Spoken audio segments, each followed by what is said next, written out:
a beautiful Veterans Day morning. Before we begin, I'd just like to recognize any veterans that we have out there today. So if you're a veteran, would you please stand and let us recognize you?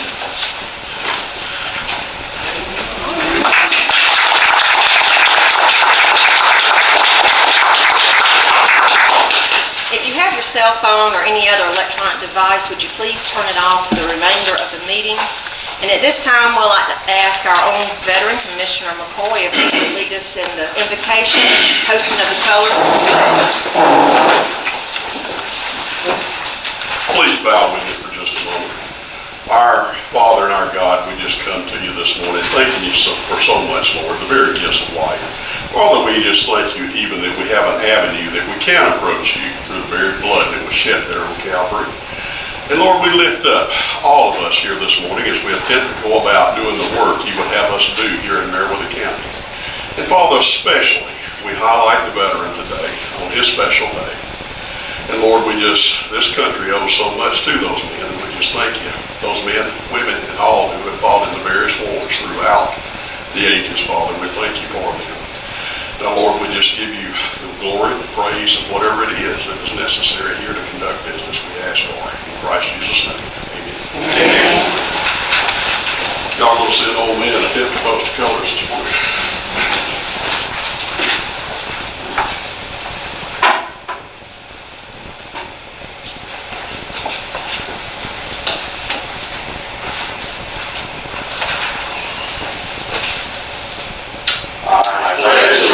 To the flag of the United States of America and to the republic for which it stands, one nation, under God, indivisible, with liberty and justice for all. Thank y'all.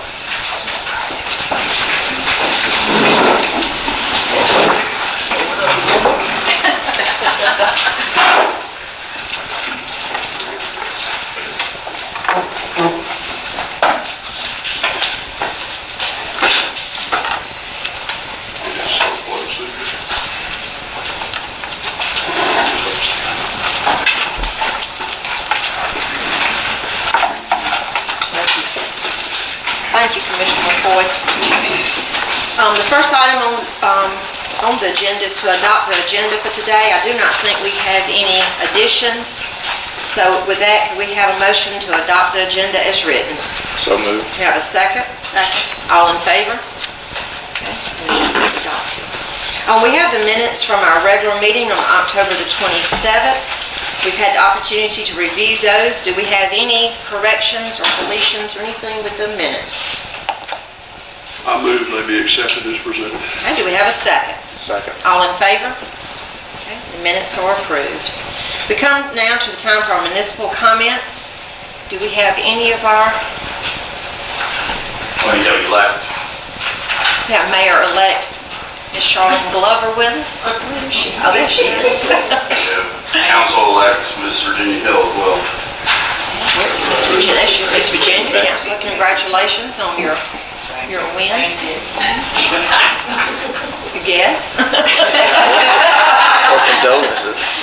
Are there no municipalities represented this morning? I don't think so. All right, constitutional officers' comments. Andre, you have anything from the tax commissioner's office? I believe that is it. Well, we're just moving right along. We'll start with our department heads. Bren. I have nothing to report this morning. How's that sound? All right. Miss Jane? Not at this time. Is that all of our department heads too? Okay. I'm going to get to you, I sure will. No other department heads. All right, Mr. Morgan with 4-H. Yes, ma'am. Extension office and our department, very, very happy. We've got somebody finally in our position for Ag Natural Resource Agent, Susan James. She comes to us from Clemson. She graduated from Clemson. I told her we won't hold that against her. Clemson doing really well. I think they're number one. Georgia system now. She's kind of getting around with. You got That's true. She's hit the ground running. We were at the cabinet meeting last night, and we're over here today, so we're very pleased to have her in our department. Thank you. Welcome. Stand up.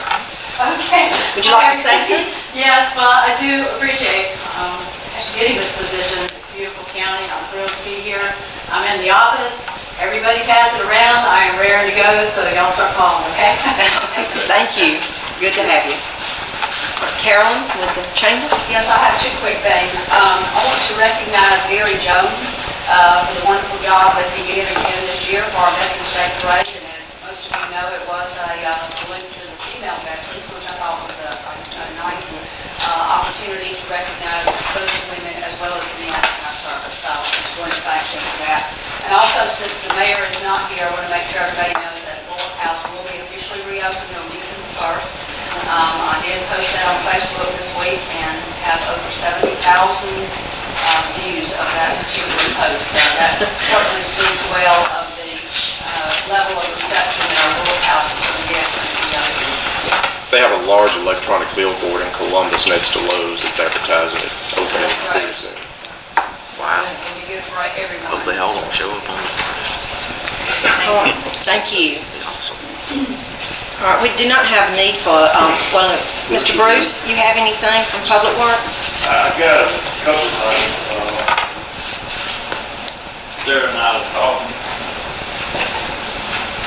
because of this road that each department, not each department, District. each district, kind of got them separated out. That don't necessarily mean this is the worst road. Yeah, I'll just pass it down. And I win the prize, right? You win the prize. You have one more? No, I just wanted. I really like road and look at these roads. In our opinion, these are the worst roads. There's several things to consider on that. Where the road's at, how many houses on it, whether it's used for a through road, or whether it's all residents, you know. So, I think the commission still gonna have to look and decide actually which road we need to work on the next 12 months. This will give you the idea of the worst roads in your district. You welcome to change it or not any way you want it. The only other thing I have is, I don't see the sheriff, I'll be talking to him this morning. I'm getting a lot of complaints about roads and four-wheeling and tearing up roads. During this last 2 weeks, it's rained so much. I got up this morning at 7 because I got 2 complaints about this night.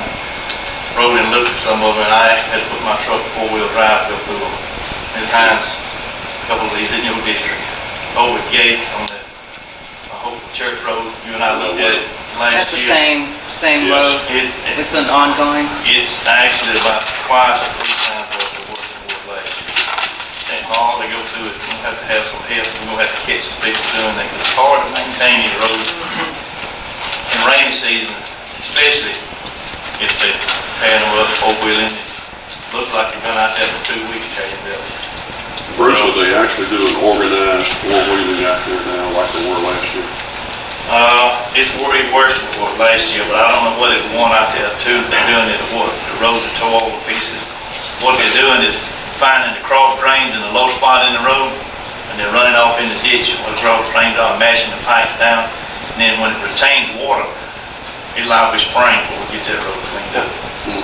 We really could use the help of the public. If they see somebody, they ought to report it. And I know in my district, what happens, the people who live out there, they don't want to report it because they're scared of retaliation. That's what I keep getting down on Trammell Road. That's exactly But what I said. but if they are living out there, they see it, that's gonna be our best bet for getting tag numbers or finding, getting some names or whatever. So we really need the public's help because naturally, cars start coming around, they're gonna leave. Over in the Bear Creek area, every weekend when it rains, they, mud bog over at the intersection, Bear Creek and, Whitney Lane, it's real bad over there, but nothing like this over Gate. We're lucky over Gate, there's not any residents on that road, but there is a church there, and they, right in front of the church. The church can't come in from the gate end of it, the only reason they had to shut the church down. So I'm gonna really need some help in that area, code enforcement with the sheriff's department. That's all I have this time, unless you got it. No, I just want to give you that note, but I want to go back to the roads for just a moment. Bruce and Tyrell and I have talked about the roads. And what we've got to define is the roads that we want to submit for the LMIG project. But we're also going to be meeting probably later this week or next week and riding and taking a look at some more roads. We want to identify some drainage structures that need some assistance, some bridges, and we've already talked about several. So we're going to try to put that together as a program to look at and to go back to GDOT to see how much assistance we can get. We also want to look at another process and type of road resurfacing. There's a program called surface treatment that is an alternative to the regular, historic asphalt paving. I looked at one the other evening in Coweta. They've done 4 this year, and the cost is almost half of conventional. So Bruce and Tyrell and I are going to ride up and take a look at that here, in the next few days or so. If any of you guys are interested, I'll give you the directions. There's one that's real easy to get to from Mariposa County. Well, GDOT did indicate that they might be able to assist us with some bridge or drainage. Right, they help. did. And Bruce has been working, and hopefully this week will have us a price on a major drainage issue that we've been talking about that's in this Plants District.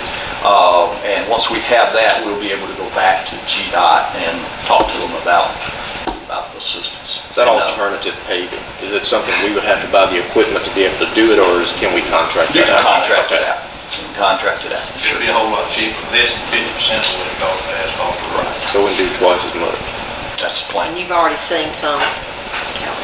Seen some in Coweta, and I'll give you guys directions, because it's, if you travel on 54, there's one that's right off 54, and it's easy to find, and you can see what the road looks like. And as far as we know, those roads hold up well. There are surface treatment roads where I used to live in Alabama that were paved when I was a little kid, and they have not been resurfaced. It actually hold up better than the asphalt roads.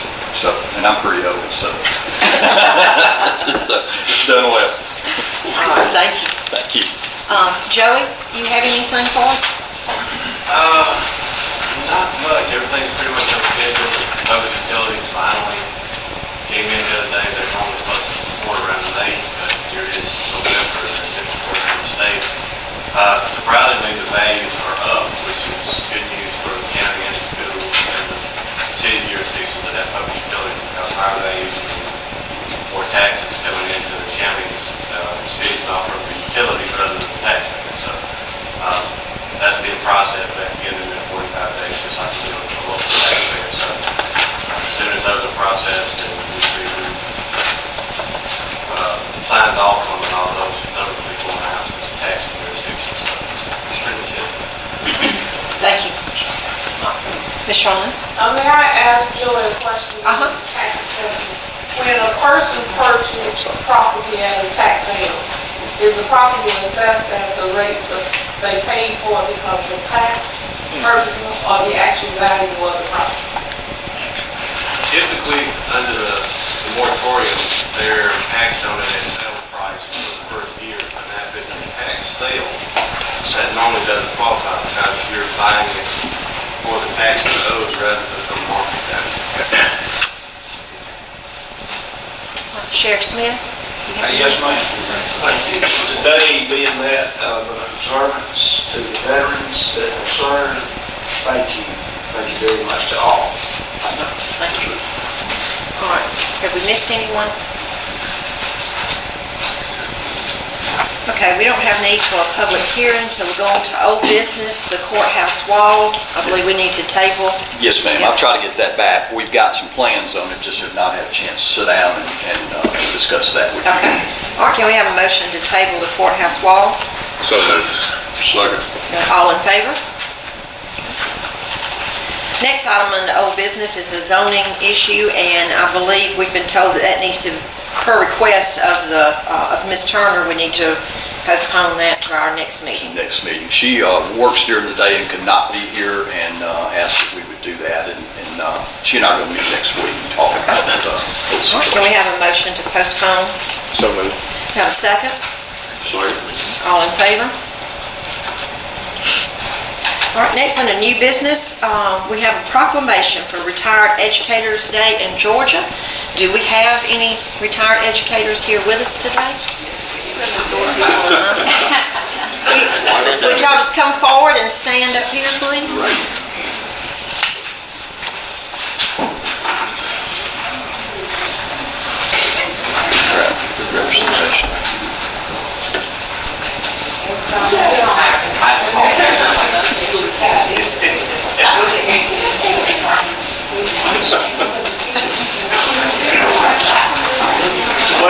leading the way there, Mr.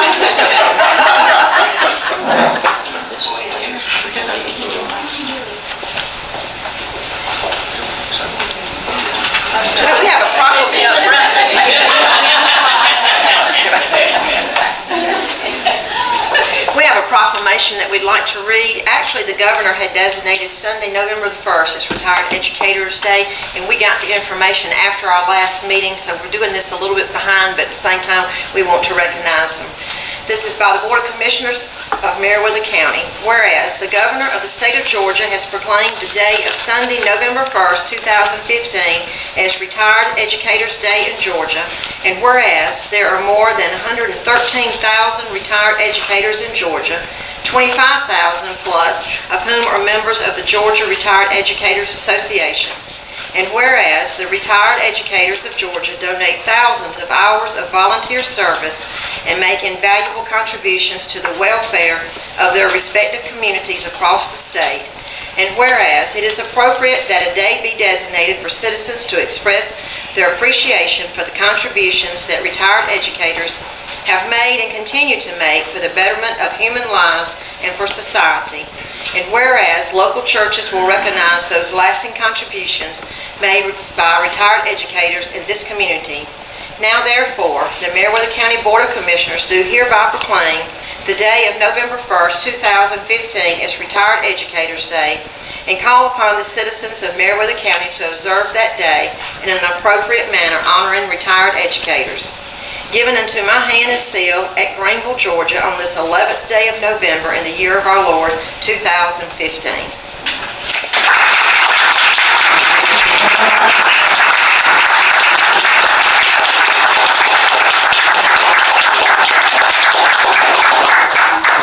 How we gonna do this? Why don't we move these chairs and let them stand right here and we'll get behind them. Yes, we're gonna go get this.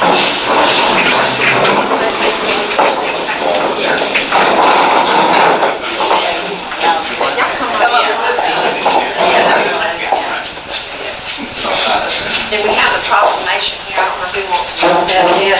Just anybody else. Okay. You hold on.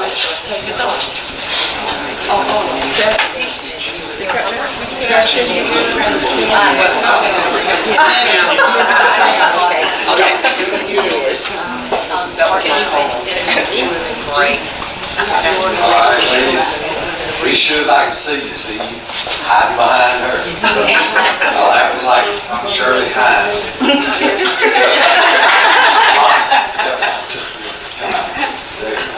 Miss Shirley? No, you're hiding, Miss Shirley. There she is.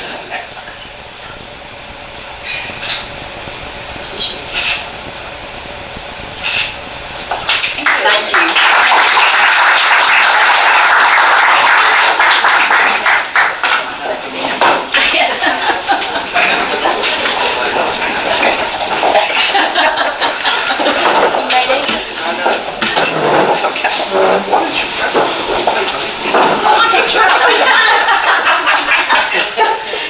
Just keep them out.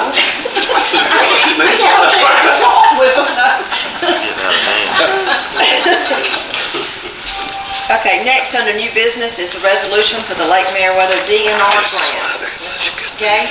Yes, ma'am.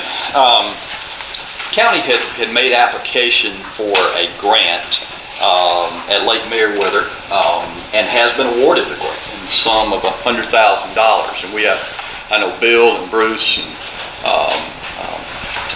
Carolyn worked on that, and I think Miss Jane worked on it as well, and did a very good job of getting that grant, approved for Meriwether County. The grant, and they can come in just a minute and tell you a lot more about it than I can, but the grant is actually to fund a trail, a walking trail around Lake Meriwether. It also has some equestrian components to it as well. Total project has been deemed to be $125,000. So that will require a $25,000 match from the county, but I believe that can be in-kind services and all too. And so certainly we'll have that or more invested in it as we move forward. But Carolyn has prepared a resolution for us, and I think she's agreed to help us kind of manage some of the paperwork. And I know Bill and Bruce will need to be involved, and Miss Jane as well. I've reviewed the grant. It's a typical grant from the Georgia Department of Natural Resources. There's a lot of hoops you have to jump through to be able to have the monthly reports turned in on time, and I think that's basically serves as your invoice for reimbursement for the project.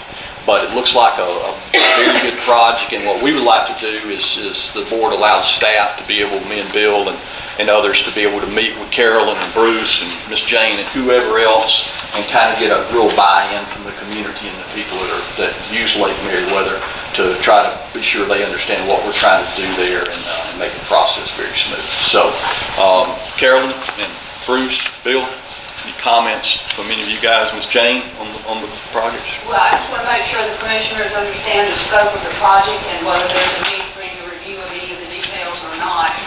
Just to reiterate the comments about the matching, there is no cash match required from the county. All this is in kind. And we got letters of support from lots of the contributors that have agreed to do those goods and services, including the Boy Scouts, who are going to be constructing some of the bridges and benches along the trail route. Some of the in-kind work from a couple of the grading companies in the county, and several of our local organizations have contributed or pledged to contribute funds. One of the stipulations in the grant did say that we get extra points, if you will, for including a special emphasis on access for persons with disabilities. So we do have letters of support from both the Roosevelt Institute and the Wounded Warriors Alliance, and there will be a segment of the trail in the area closest to the parking lot that is accessible for wheelchair users. So that will be something that we will be considering as we move forward. But I think the information that Mr. Gay mentioned with regard to the residents, I think that will be an important feature, because I know that there have been complaints from some of the residents periodically about the speed of travelers along that residential route. So we definitely want to make sure that they are involved to the extent that they know what's going on, and that they have some opportunity to give some comment about that, whether we do that in the form of some sort of town hall or community gathering or whatever. But I think it is important that they have that opportunity to get that buy-in. I think it's a great opportunity for our county to make a really an important leap forward in our tourism and recreational programs. And I'm very excited, and as Mr. Gay indicated, I am happy to volunteer my time as the grant stipulates to serve as the administrator of the grant in terms of submitting the required reports on the progress and so forth. So I'm happy to serve in that role. Thank you. Could we place speed bumps in there, in the area, in the residential area to slow it That's one down? of the suggestions that has been made, and I think that's an issue for Bruce and perhaps the sheriff to talk about, and you all, in terms of the money involved. That's certainly one of the issues. And I think there's also, and this is kind of an aside note, that Mr. Gay and Bruce and others have been involved in, and that is the need for some policies with regard to the use of the lake, not the lake to the exclusion of everything else, but the entire Lake Meriwether property, because of the need to have some policies regarding camping and regulations and time that you can use it and so forth. It should be to be a little bit tighter control than perhaps we have had a need for in the past. That is something we need to address, and Commissioner Plant and I were talking earlier, we want some way to keep up with who uses it. Yeah. Keep up with who comes in and uses it, so we can make contact with them, or invite them back, or whatever. We just get an idea of what kind of numbers we've got out there. So we do have some things we need to do, just so we can keep some better handle on what's going on out there as well. Any questions from anybody? I think I have one question. Ms. Carolyn, do you think the $100,000 grant in the in-kind service will do 100% completion of this trail? According to the budget we have prepared, then yes. Now, the issue, of course, will be as we get in there, and I don't think anybody, well, perhaps Bruce has, I don't want to underestimate what he's done, but anyway, I don't know that anybody has really had an opportunity to walk through some of that undergrowth and stuff all around the lake, so I don't know exactly what we will face when we get in there. Bruce may want to comment about that, but as far as what we have plan, the budget does indicate that it will suffice. Yes? Madam Chair, Commissioners, I know when I was on the water board, there was discussion about enlarging that lake, and that would pump water from Flint River up to Philadelphia, that. I don't know whether it's still in the planning stage, but if they are, you have to take that into consideration where you're gonna put your trail. And then another thing, about a year ago, so there was something brought up at the commission meeting about lowering the spillway. Y'all know that? Addressing that part, I think with the last Earth Dam inspection we got, there won't be any increase on that lake. If anything, we've got to come up with more freeboard. Well, they were talking about redoing the dam in the process. I don't know if that's still something they're talking about or not. We're going to address that. We've got that issue. Bill and I actually talked about it in Beverly in the last couple of weeks. We will address that and be sure that as this trail is designed and put in, that it's not in conflict with anything that may need to happen at the lake. I just have a question. So with all that, do we have an engineer, or is DNR gonna act in that capacity as the engineering as you put this together?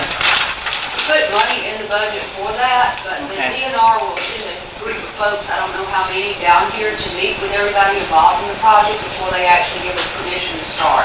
They will go over those kinds of details with us, and they will make sure that everything is done in accordance with their guidelines, so we'll consider that, yes ma'am. Well, like a lot of projects, you try to meet it within budget, but things do go over budget. So if that is the case, what do we have in place, or what other options are we gonna look at to subsidize if, and hopefully it doesn't happen, that it goes over budget? Because as you stated earlier, you do not necessarily know what you're gonna run into once you go in with your equipment to do work, and I do remember reading this, that it requires a certain amount of light equipment in the process of doing the work. So have we put together a secondary option in the event that you do over budget? Nine times? We have not. Okay. I would So think does the that way give us the you, opportunity to look at other possible grants or other possible resources that we can also attach to this project? yes, ma'am. And I know you've been very active in grants, and I want to talk about that actually a little bit later in the meeting today. But what we would do is we would see, Carolyn's already mentioned contributions from the community, contributions and assistance from the scouts. In-kind, I think you could bump the in-kind a little bit. And also DNR is really good to work with you, so they understand the dollar amounts. Because we have to give them monthly reports and engage them on a regular basis, we'll all be able to very carefully track the progress that we're making on that. And we need to be sure we identify the primary purpose. And if there's dollars left over, we can do enhancements. But to be sure that we get the work that we promised we were going to do done. And I think that the dollar amounts that we're looking at seem to be very realistic. The biggest thing is going to be when you get to the wetland areas and the cost of the bridges, I believe, Bruce, to be able to go over those. That's going to be some of your higher costs. A lot of the other is going to be, trail creation, and as you said, there's not going to be a lot of heavy equipment because they don't want you to disturb the ground. Right. A lot of it's got to be done with light equipment or by hand. So, I think that, we'll work very hard to make it work, and failing that, we will seek additional grants and assistance to finish the project. And with regard to the bridges, that is a project that the Boy Scouts, Eagle Scouts have pledged to. And part of their requirements for those projects is to raise funds. So they are required to do their own fundraising to secure the monies involved in those materials. As Mr. Gay has mentioned, I'm always out here looking at the different programs that provide grants because we got some interesting news the other day we'll share later about grant opportunities in the county. But one of the things, and Carolyn, thank you for stepping up to the plate to be the administrative part of the grant, because getting a grant is not as challenging as people think it is. The challenge is the reporting of the grant and making sure that it's done on a timeline. So thank you for stepping up to the plate to do that. hopefully some other people will help and assist along the way, because if it's not done correctly, we don't get paid. Any other comments or questions? Do we need a motion to accept this resolution? Additionally, you'll need a motion to authorize you to sign the two-page contract as well. Can we have a motion to accept the resolution for the Lake Meriwether DNR grant and allow the chairman to sign the contract? So moved. Have a second? Second. Any other discussion? All in favor? All right, next on our agenda is the Walktober Challenge. Mr. Bill?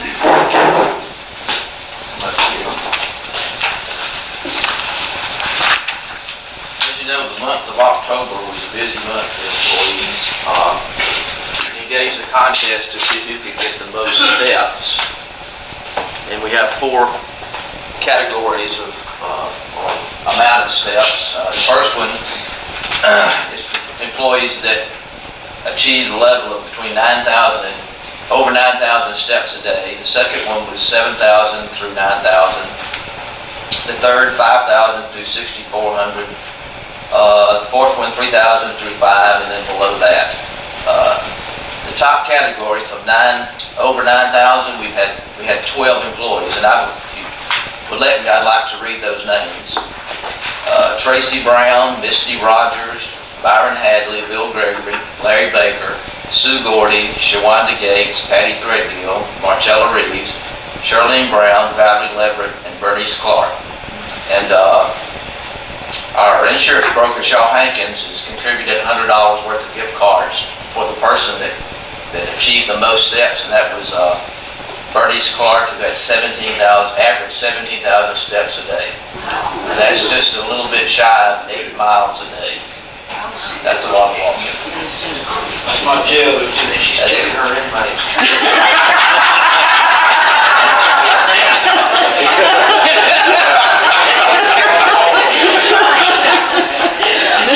I achieved 10,000 steps a day, and that was a lot of walking. I can't imagine doing 17,000. So she's going to get that $100. And right now, we're going to do a drawing. The vice chair is going to draw out the first one. It's for a $500 prize for 9,000 and above. And that is Charlene Brown. Charlene Brown. We'll notify the judge that she won. Second place, from 7,000 to 9,000, $250 prize. And again, we want to thank the Board of Commissioners for pledging the money for these prizes in the wellness program. Chris Warden. Chris Warden, Sheriff's Office. How many were in the 7,000 to 9,000 steps? I'm sorry, 6 employees. 6? There were 7 in the third category, 4 in the fourth, and then 9 remaining. It's 38 employees participating. Okay, this is the third place from 5 to 6,400 steps. Richard Hardage. Richard Hardage, Public Works Department, Building and Grounds. Fourth place is a $50. Throw one out, hold on. That one jumped out. It's a big win.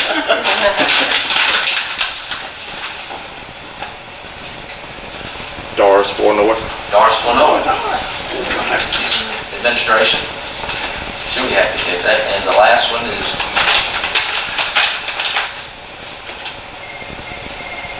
Laurie Harrison. Laurie Harrison. I didn't fix this. Again, to the board, thank you, and we're excited about participation. We look forward to the next contest in the spring. That was great participation. Great, it was. It really is. I mean, that's really good. And of course, healthier employees makes lower premiums on our insurance, which in turn affects everybody who pays taxes. So I appreciate all the employees participating. I'll get that after me. Okay. Mr. Bill. All right, next is the Airport Authority. It's request for assistance with a zero-turn mower. Mr. Gaddis? Yes, ma'am. Madam Chairman, Commissioners, Commissioner McCoy and Bill and I attended the last meeting of the Airport Authority, and they have a lot of events with some of the groups at the airport, and the need to try to come and keep the grass cut, and particularly around the buildings.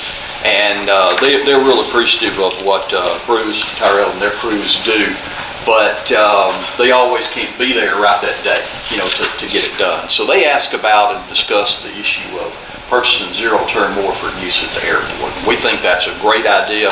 They do have cash flow to be able to take care of that purchase, but they are a little bit short in terms of being able to put the capital outlay in the beginning. So what they've asked is that they be able to purchase this mower and ask the commissions for $5,000 that they would repay in 4 payments beginning in January 2016.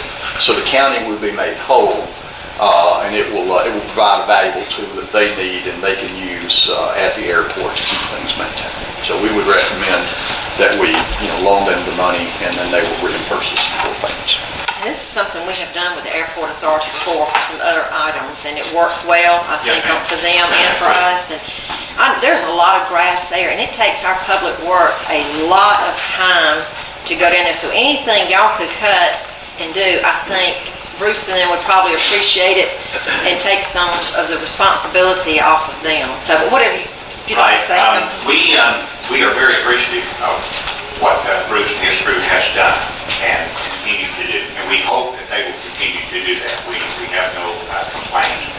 And we realize that with these special events that our main tenant, the Swearing Eagles Gliding Club there, they're having something in the spring, summer, and fall. They're out there every weekend, Saturday and Sunday. And they invite people. Now, we don't necessarily get that, but there was one time that we did not get it, and they were having a big thing over the weekend, and Bruce was gone, and I called Tyrell himself, and he came out and cut it. But we realized that they can't do that all the time. And so that's the reason that we wanted to purchase our own and leave it there, not to take anything away from them, but to pick up the slack when they're on the other side of the county and they can't come over there and take care of something. That's mainly the reason. We're not throwing rocks at all about what they've been doing. And we realize that they can't cut the entire airport. That's a bush hogging job. And the mowing crew that has been coming out there going around the buildings and the parking lot and the entranceway where it looks like there's activity there, which there is, but if it's grown up and you drive by, you think nothing's going on. And so that's the reason we really want this. You're right in that we borrowed some money from the county. They quoted us a loan at 0% interest, and we paid all of that back. The good news too, we purchased, and you're aware of this, I'm sure, the house and that land down at the end to complete the land section. And Paul wrote the last check and paid that off also. So I'm very proud that we as an authority, we don't owe anybody anything. And we own everything there as an authority. And if you go across the state and you took a poll of how many airports are in that category, you're going to be able to count them on one hand. And so I'm very proud of what we've been able to accomplish with the help, to get over the hump here or to get some money here so we can pay it back type of thing. We do have fuel in the tank, although we'll need another load of fuel, but we have a fuel fund that we're managing. And this mower thing, from the rent of the hangars and whatnot, we feel like that we won't have any problem with paying you all back. That starting in January 4 equal payments, and then we'll be in business.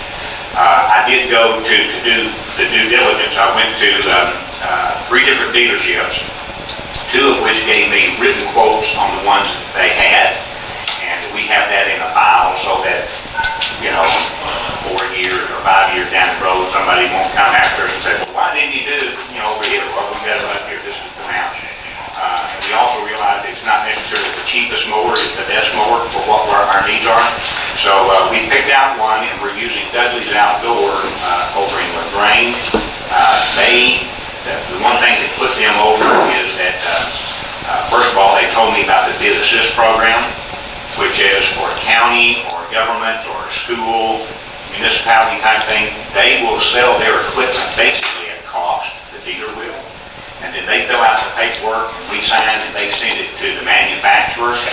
The manufacturer dealership, the profit that they would have made if they were selling it to you and me out of our pocket. I think they take care of that. So basically, we're getting a great deal, basically at cost, so that the manufacturer will have their equipment out on schools, courthouses, airports, and people see it and say, well, it's good enough for them, maybe I should go buy one. So they also have a truck that they will come to our location to service whatever we need done, repairs or anything like that, and Dudley's the only one that will do that. And so that's why we decided to pull the trigger with them. Like I say, this is basically a 4-month loan. Thank you so much. Thank you for what y'all do with the Airport Authority. Y'all have made great strides in recent years, and we are appreciative. Thank you very much. No problem at all. All right, can we have a motion to allow to loan the Airport Authority $5,000 for their zero-turn mower to be repaid in 4 equal installments beginning in January? Madam Chair, Chairman Watson has a smile on his face. I think I'll like that We have a second. Any discussion? All in favor? Okay. Thank you. Oh, my gosh. I thought I wrote mine too. All right, now we have, next on the agenda is changing to the Recreation Board ordinance and clarification of terms, and we'll turn that over to Mr. Gay. Yes, ma'am. Thank you, Madam Chairman, Commissioners. The ordinance that established the Recreation Board was approved back in June. And I think the ordinance went through a lot of changes, and numbers changed, and a variety of things. And as I read this in preparation for the first meeting of the Recreation Advisory Board, I noticed there were some things that were just in conflict with what they should have been. And so what we've done is we've gone back and we've made some recommended changes to this, and we've gone over those already with the Recreation Advisory Board. They're relatively minor changes, like we changed, for example, that the board will serve in advisory capacity to the county. That was a slight change because that helps us because there's a lot of us that are involved in recreation. We changed a couple of things over on the second page. We had to establish how we were going to stagger the terms. And it says the 5 of the first initial appointments will be 1-year terms, and the second-year terms. And I want to talk about that just some more in just a few minutes. It mentions missing 3 consecutive meetings. There's a difference in just not coming to a meeting and having a viable reason that you didn't come. So we added without cause there. We noted they need to establish regular meeting times, that they'll meet at least once every 6 months, and they'll elect a chairman. We clarified that. We also clarified in the absence of a chairman what they would need to do. We clarified the quorum because it was listing the president and 3 members. Well, that was less than a quorum. So we've changed that. We took it and made it the chairman and 5, or the chairman pro tem and 5. That way, 6 of them there will have a quorum. I think did we change that to 4? Yeah, we did. My copy's over. We changed that actually to 4 because that will give them a quorum of 5. Both of those, okay. Those go to 4. I had an old copy and we looked back at it. We removed line N because it just said really the chairman can't vote, and we didn't really see a reason why they wouldn't be able to vote, particularly if the numbers were short. And we added that they'll receive a financial report at all of their regular meetings. And that's basically what we changed on there. It was just some small paperwork to catch up. The biggest issue was changing the quorum over, because I think what had happened is we started out with a smaller board, and it grew into a larger board. So, like I say, I've gone over this already with the Recreation Advisory Board, and we've covered that in their meeting. And I think, based upon Meriwether County's procedure, we need to today have basically the first reading of this, and then we need to come back with a second reading, and then hopefully we can move forward with getting that approved. The second part of this item is the staggered terms. When the board members were appointed, there was no real definition of who was appointed to what term. And per the ordinance, it needs to be staggered terms.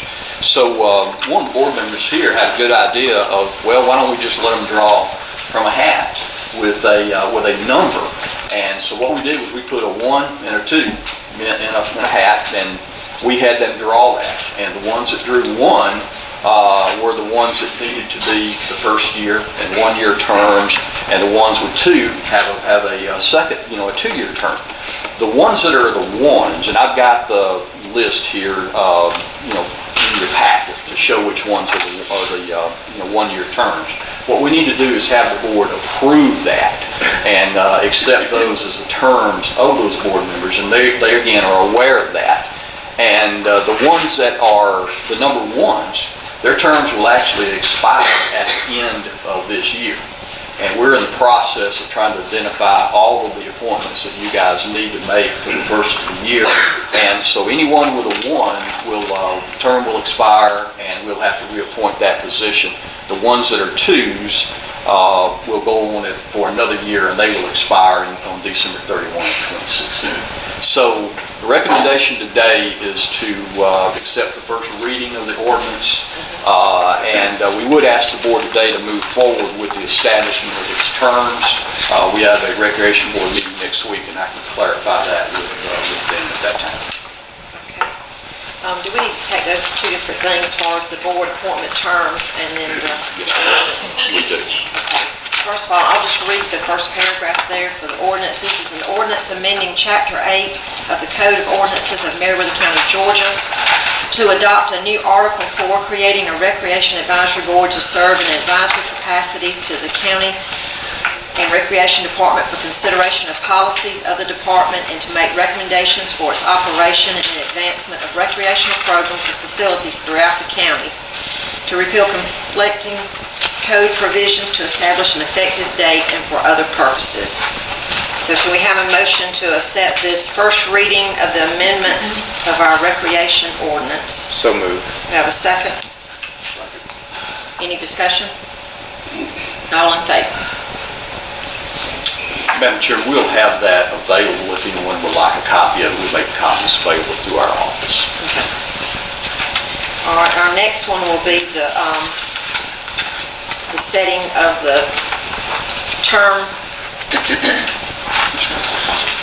limits for the service, I guess, for the members of the Recreation Board. We have copies here. We have as Mr. Gay explained, the ones with 1 spot their term would expire at the end of December, and the ones with 2, December of 2016. Can we have a motion to accept these terms? So moved. We have a second? Second. Any discussion? One point that I would like to make, those people whose term expires can be reappointed. I don't know if we made that clear or not, but that could take place. And they've had 2 formal meetings, and we got 1 more formal meeting, possibly another one in December. So we've got a couple more meetings this year. Okay. With that group. Any other discussion?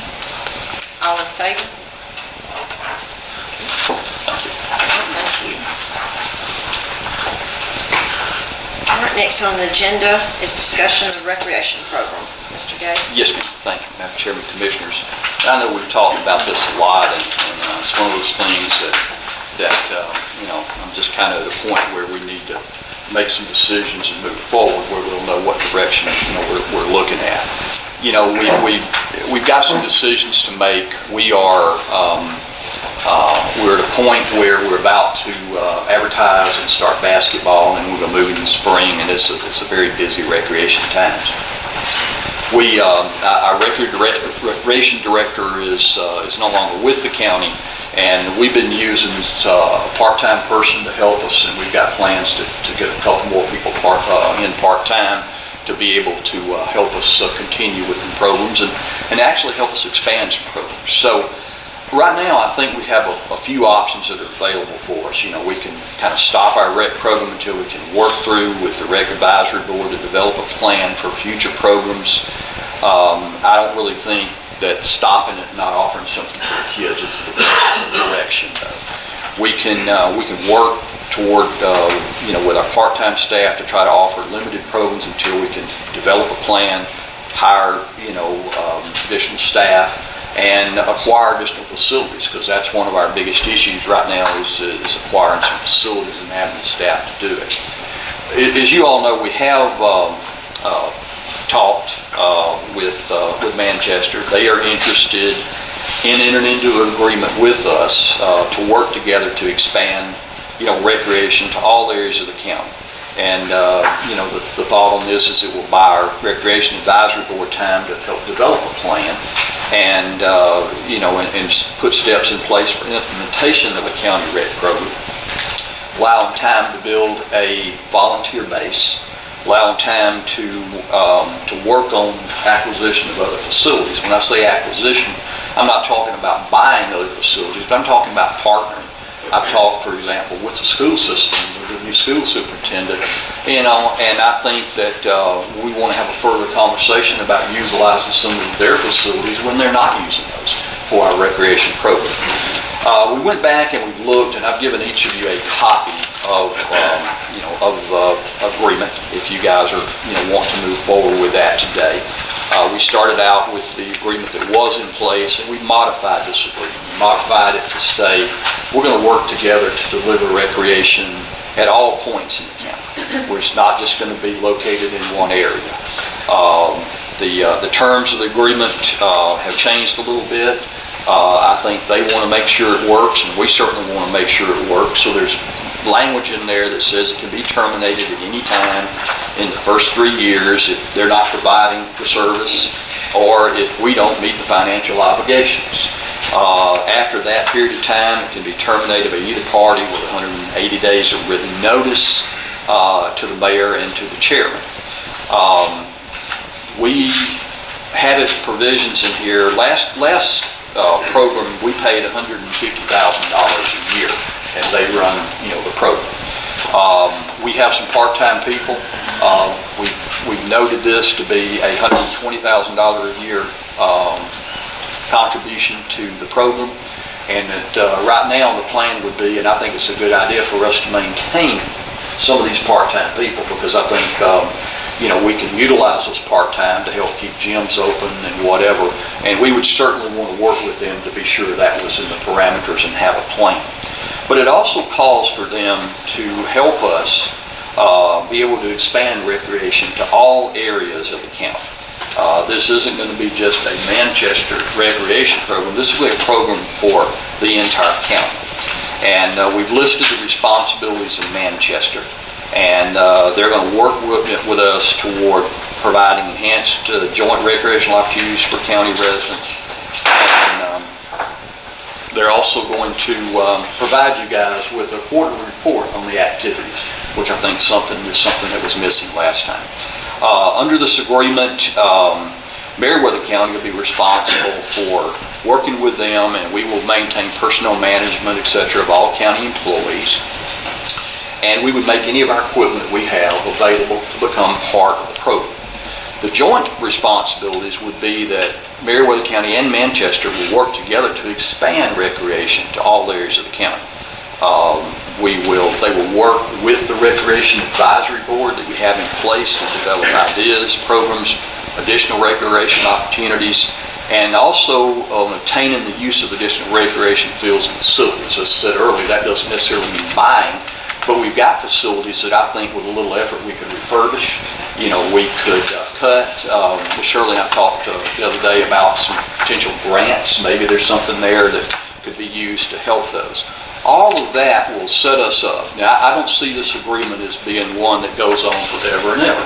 I see it as a point where we can, work together till we can get to a point in time where we can have everything in place to transition to a county recreation program. And I very honestly could see the day when if we can get that program up, planned real well, where we may be the only program that's offered in the county, and all the cities work with us. But you've got to have a plan. You've got to get there before in some way. And I don't think it's really fair for the children to suffer in the interim while we're making that plan. So this would give us an opportunity to work together, still have the Recreation Advisory Board very involved in the process, and let's plan for recreation. And in the meantime, we offer good recreation programs to the children of Meriwether County, and we expand programs. So that's a direction. The urgency of this is that, we got basketball season that's coming up. We're going to participate, and I've been told by people that are helping us with recreation from the county side that working with Manchester will increase our numbers. It will make our program more competitive. Will also allow us to have a full season schedule. Because right now, if you don't have but so many players, they only schedule you a couple weeks in advance. And so it's kind of, the parent can't look and see, well, 3 weeks from now I've got to be here. The question that was a good question was asked, why is Manchester interested in this? And I haven't really sat down and asked them specifically, but my feeling is that they understand. Please be quiet while we've got the discussion going on up here. Thank you. My feeling is that they understand the difficulty of multiple groups running small programs. I think that it's difficult for them with their numbers to run a good recreation program and offer a lot of programs. I think it's difficult for us to do the same thing, and it's difficult for any of the other cities to say we're going to have our recreation program. There'll have to come a point in time to be successful that we're all going to have to work together. Right now, we're driving to Pike County, Hurt County, other places to play sports when we can play our neighbors. Or you could have the teams where they're chosen, and you have kids from, not this community versus that community, but kids from all over the community. They learned, to work together, they get to be friends, and a lot of times that carries right on into high school and into college.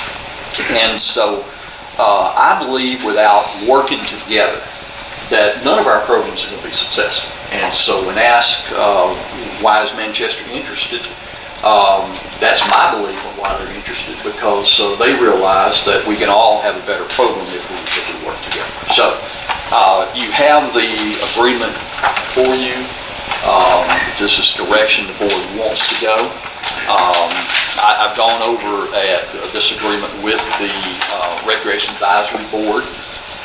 This has been modified a little bit since then. Actually, the term has been reduced. The term is such, and the agreement that they saw, it was a 3-year term that you couldn't get out of, and then after that, you could do it in 180 days. Now it's a situation where parties could get out if it's not working. And I think they realize that, hey, if we get a year into it, a year and a half into it, and it's not working, we all need to have that flexibility. But I do believe it will work. I do believe we'll have a program that will offer the best recreational opportunities to our children. And I really want to see this in all areas, not just certain areas of the county. And I think it will allow us the time to be able to work with our advisory board, and I know they're very interested in developing a plan, which is very honestly something we should have done going in. This step probably, what we should be doing right now is we probably should have been still working under the old contract we had and planning for future recreation. But we kind of took a different approach to it, and my issue is, let's step to the side and let's look at it again and develop that program, and we'll do it right next time. Okay. And so that's my thought, my recreation, my recommendation, not recreation, but and we need some direction from the board on where you all want to go, because right now we're just sort of in limbo with our programs. And basketball season, I don't want to miss the opportunity for our kids to have a good program to play. I think I saw a sign where registration was going on through November 30th for basketball. I do have one suggestion regarding the equipment. I think in your section 4, at the very end of that paragraph, it says, upon completion of the term of this agreement, all original equipment turned over to Manchester by Meriwether County shall be returned to Meriwether County. I think we might want to add also or termination of the agreement. Right. That way, if we terminate it in the 3-year period, we get the equipment back instead of waiting the full 5-year term. That's a good point. Okay.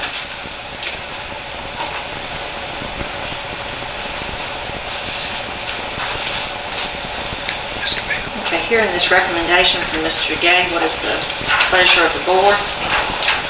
Madam Chair, hearing the recommendation, I make a motion that we accept Mr. Gay's recommendation to move forward with the intergovernmental agreement with Manchester. I'll put in there to add that Ms. Henderson No, recommended yes. about changing that in number 4. And also, under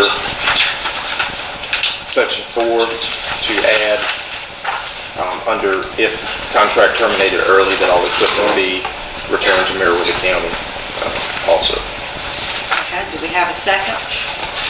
I'll second that, Madam Chair. Any discussion? Yes, Madam Chair. I'd like to make comments regarding this. In reading the ordinance that was just reread again, that for the first reading, it does state that the ordinance amending Chapter 8 of the Code Ordinance of Meriwether County to adopt a new article creating a Recreation Advisory Board to serve as an advisory capacity to the county and the Recreation Department for consideration of policies of the department and to make recommendations. Since we do now have a Recreation Advisory Board, I understand Mr. Gay stated that he has talked to the advisory board about the changes to this ordinance and also introduced the information about the intergovernmental agreement with Manchester. However, I do not see where the advisory board was given an opportunity to come up with recommendations. The purpose of the advisory board was to help put together policies and procedures. If we're going to make a decision without having the opportunity for this board to present something to the board, I think that's a disadvantage to having the board there. That was the purpose of the board. The board was put together to represent the citizens of Meriwether County as well as those in the cities, and also the input from the school board. I think there should be given an opportunity for them to look at what other options we have. Mr. Gay did mention 3 possibilities. One was a part-time employees in the Department of Rec, and also working with our existing advisory board. I think we should at least give that option and let them bring something to the table before we make a decision.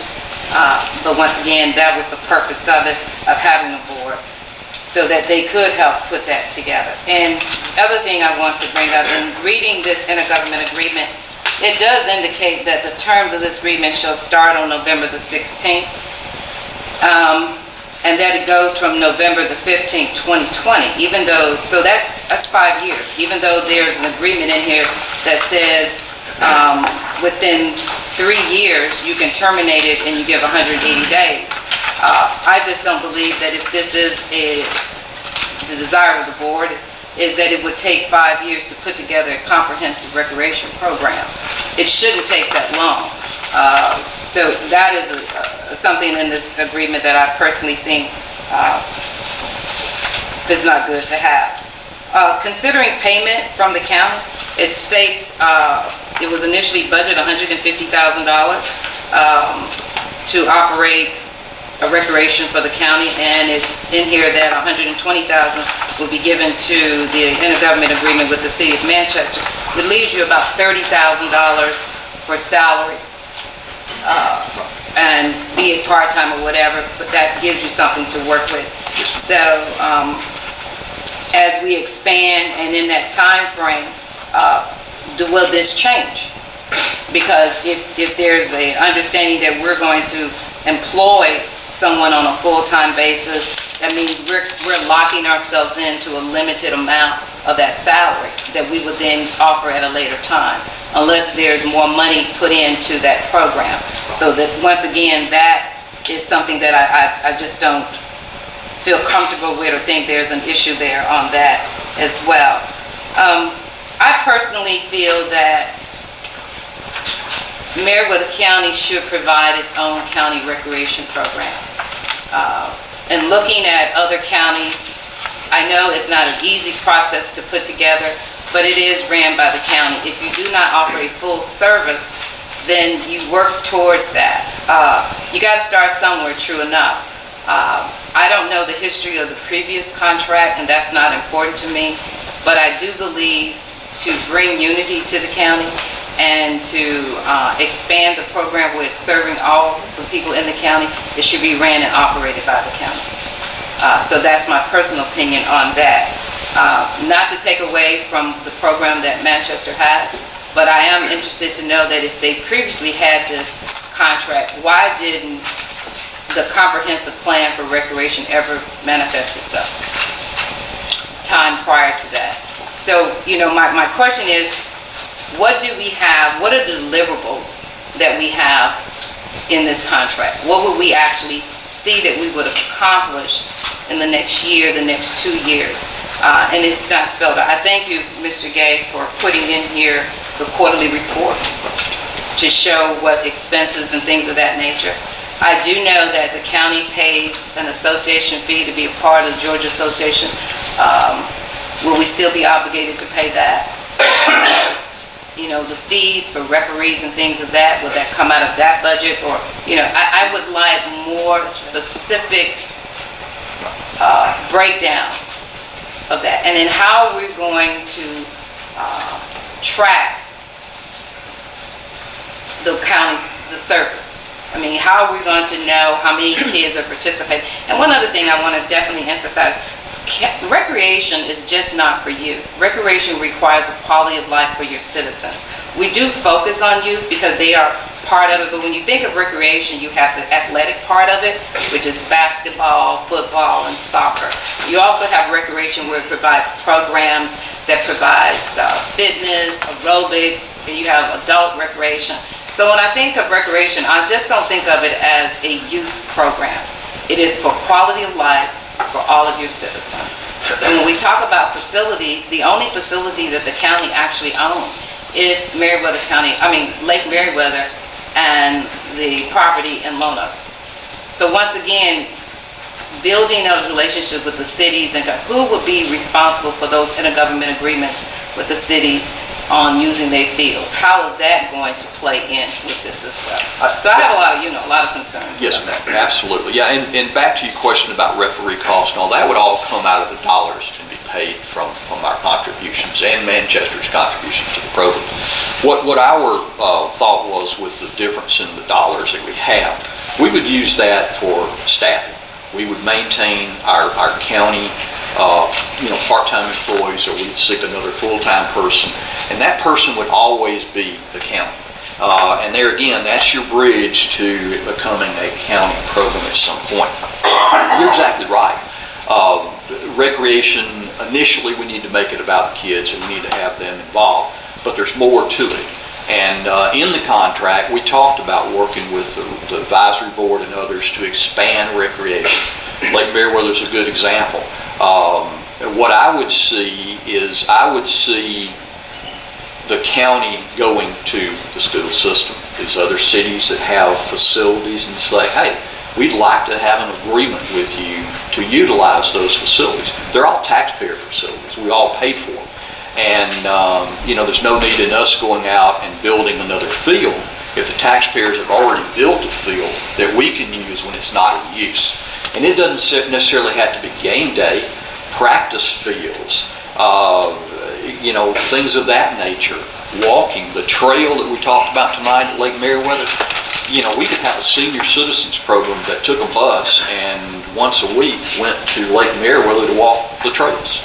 And those are the things when recreation matures that you can do.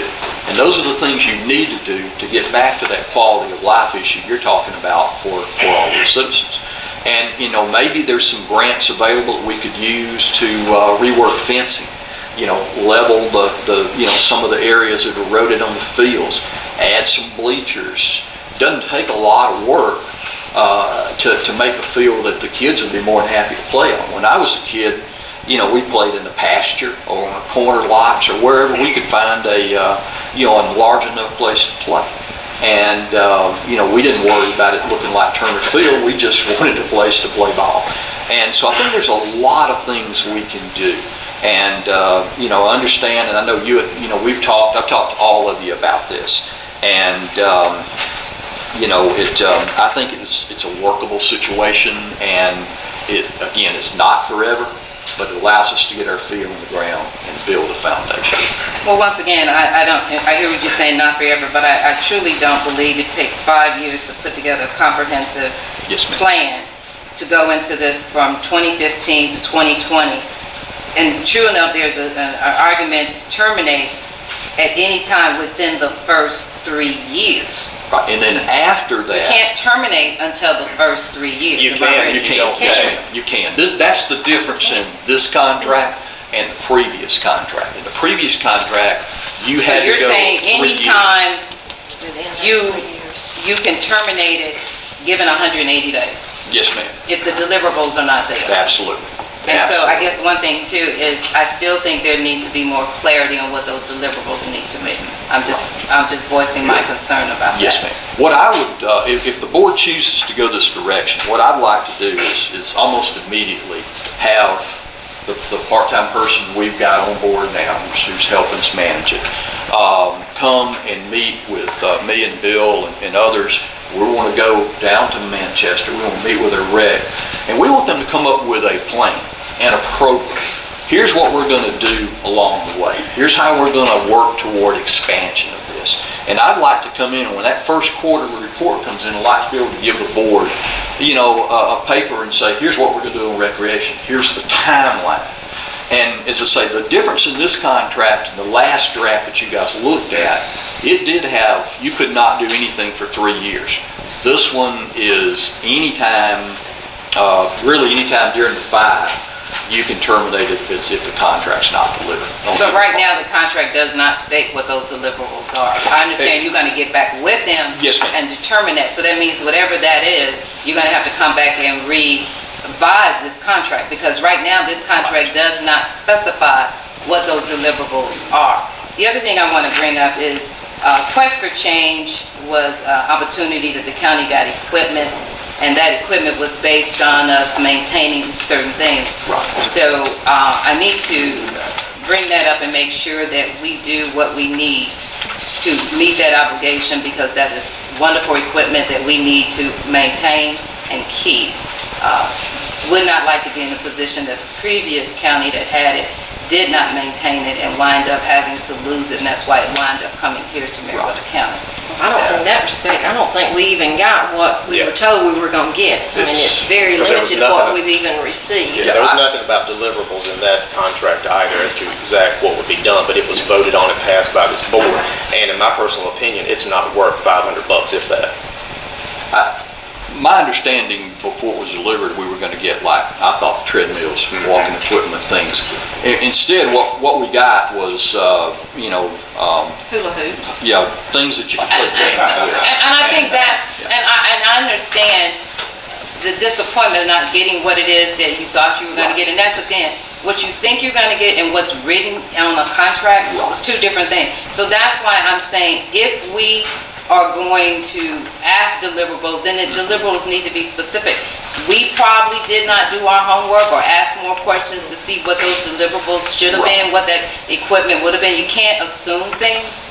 So my question is, make sure that we are very clear and precise on what it is that we're going to get and we're going to receive. So there's not, once again, you're back here saying an assumption of what was supposed to be done, But, right now, for me personally, I think the option that you said in reference to bringing on part-time people, allowing our advisory board to help put together a comprehensive plan, which will involve the input from all the citizens and the cities that are involved in that, it's just as viable as going in with this intergovernment agreement with the city of Manchester. And that's just my personal opinion. Okay, is there any other discussion? Yes, Madam Chair. Just to keep the taxpayers in mind, what did we spend this last year on the rec program? We spent $140. We spent $140,000 this last pay. Yes, sir. Yes, sir. Today. That was my question. Today. Yeah. That's what this year's budget, would have been. And I mean, some of this, will be in part-time personnel, because I do think that that's going to be necessary to keep the gyms open at certain times. But we haven't had the gyms open in the evenings. That's when the kids need to be able to play, particularly this time of year when, when it gets dark early. We need to have summer programs for them, and you got to have staff to do that. So I would like to see us maintain and expand and have, Bill's run numbers on it, and I think we can employ some part-time people within the budget, maybe 3 for 20 hours or so, 15, 20 hours a week, 3 different people, which will help us, manage the program. So that'll be a big component of that too, and, And that would stay within the 150 that we had previously? That's right. Okay. Yes, sir. I do want to say something also. I don't have children, and too old at this point to have them, but I do support a recreation department that is countywide. I'm not voting because it's in my district, and I'm not looking for my next vote. I haven't even decided if I will run again. But saying that, if it were Luthersville, if it were Greenville, if it were Woodbury, if it were Gay, Georgia, that had an established recreation department that is doing well, that this county can learn from and move forward into a full county, I would vote for the same intergovernmental agreement with that city. So that's what I want everybody to know. It's not a Manchester versus anything.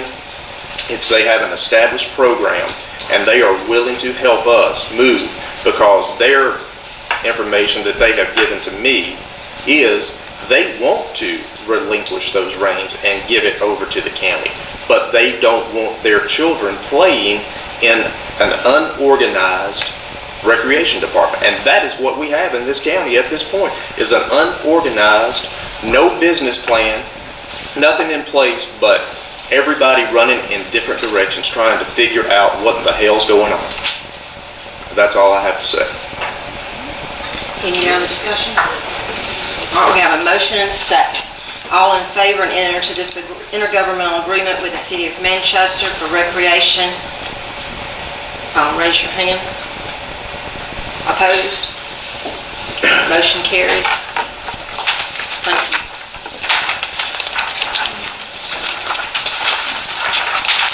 Next on our agenda is a report from our finance director. We've got a couple of reports there on your desk there. The first one is the county bank balances.